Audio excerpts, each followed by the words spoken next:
আচ্ছা, প্রেমিকা কি শুধুই শান্ত, বুঝদার, সহ্যশীল, লক্ষ্মী মেয়ে হতে হবে?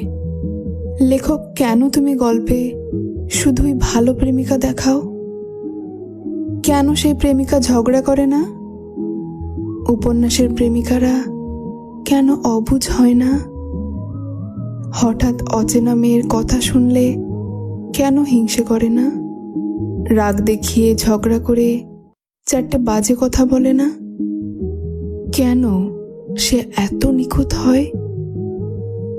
আচ্ছা, একটা অবুঝ, দস্যি, রাগী, বদমেজাজি, হিংসুটে মেয়ের বুঝি ভালোবাসা হয় না? তার মনে এক সাগর স্নেহ, আবদার, আদর জমে থাকতে পারে না? কি জানি, হয়তো সেই অলক্ষী, দস্যি, রাগী, অবুঝ, হিংসুটে মেয়েটা শুধুই প্রাণ ঢেলে ভালোবাসতে পারে, তবু ভালো রাখতে পারে না।